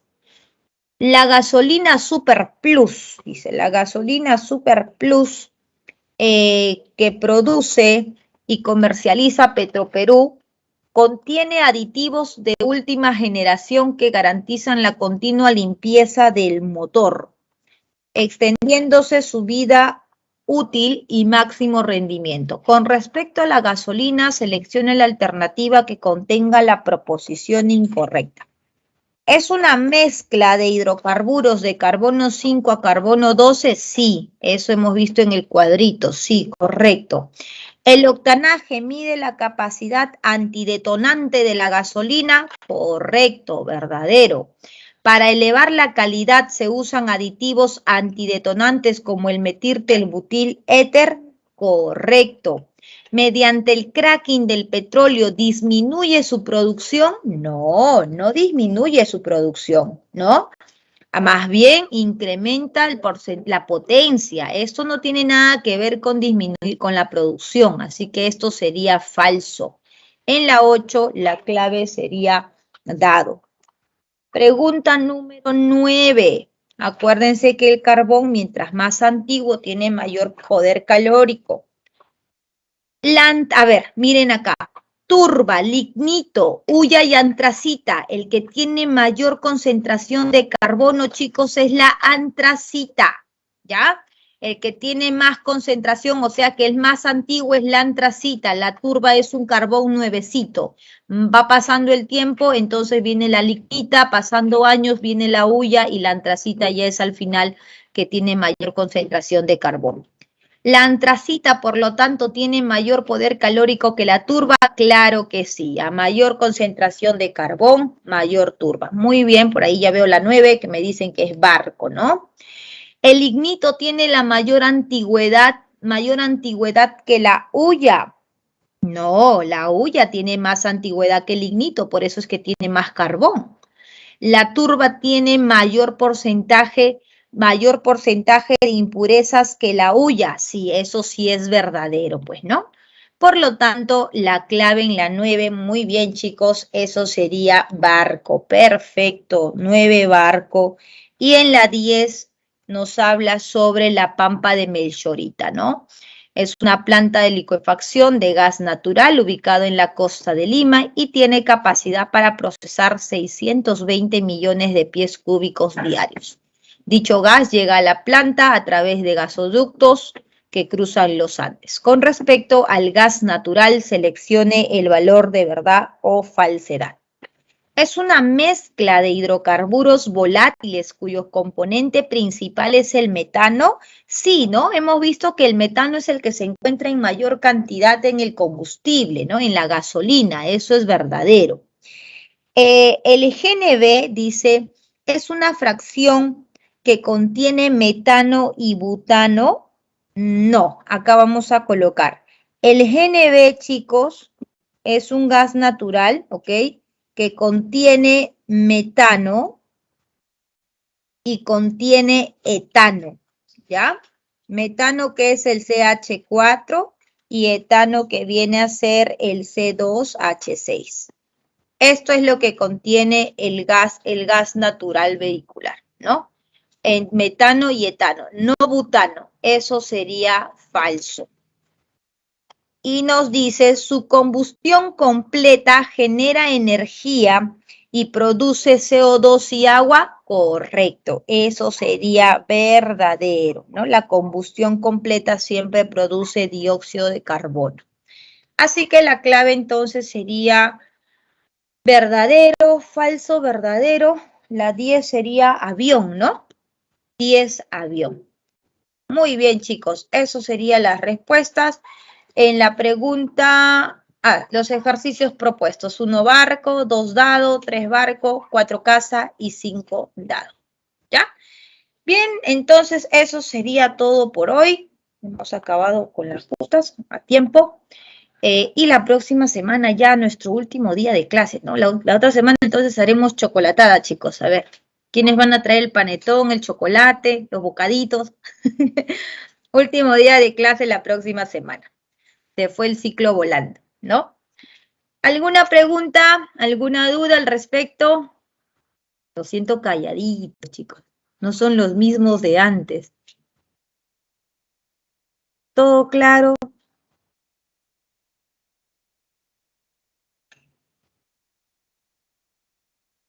A ver, dime, Ariana.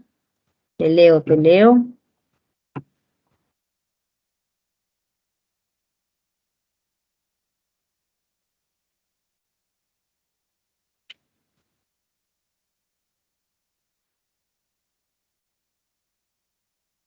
Ah, sí, sí, Ariana. Si se enseña es porque hay probabilidad de que te pregunten, hija. Es más sencillo, ¿no? O sea, es un poquito más de teoría. Una repasadita más y ya yo creo que ya estás lista. Ay, ¿ok?